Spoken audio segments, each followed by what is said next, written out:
TikTok is a social media platform where you can record and watch short videos of people doing all sorts of things. As you scroll through watching some videos and skipping others, TikTok gathers all the information about what you seem to like and what you don't. It analyzes how long you spend watching each video and then provides more videos similar to the ones you watch the most. This is a problem for me. Early on in my TikTok use, I watched a couple of videos of this blind guy doing some carpentry. I was intrigued. How did he do it? How did he create these wonderful things? But now I cannot get away from videos about woodwork. TikTok thinks that I love it and I cannot escape. It's really hard to change the algorithm. It's like you're not allowed to change your mind. Once you've started watching a certain type of video on TikTok, it will send you loads more just like it, to the point where you won't be able to see anything else.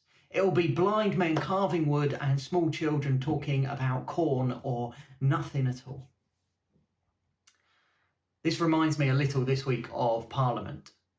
It seems that when you are an MP, it's impossible to change your mind too. The worst thing in politics is to do a U-turn.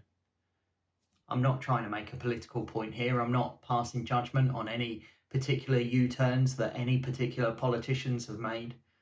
Though I will say that if you're going to dramatically change policy in a short space of time, it's probably best to stand up yourself and admit that you made a mistake and that you're changing things rather than getting someone else to do it. What I am trying to say is that our culture makes no space for people to change. Cancel culture has become a huge thing. Someone, usually a celebrity, will say or do something that people don't like, and so they get cancelled. They'll be hounded off social media and find it increasingly hard to get work. There is no space for explaining or apologising or changing our minds.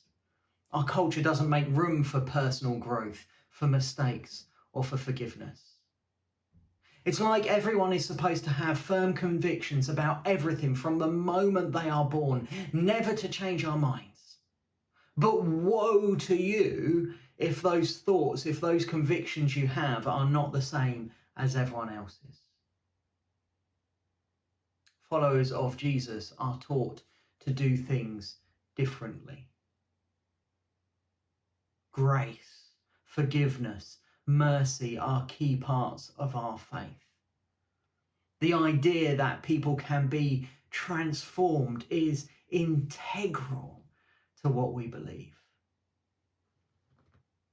This is just one way in which, as Christians, we are called to be different from our culture. That we should always make space for people to change, that we should always be as gracious as we possibly can, that we should always seek to forgive. Because that is what Jesus has first done for us.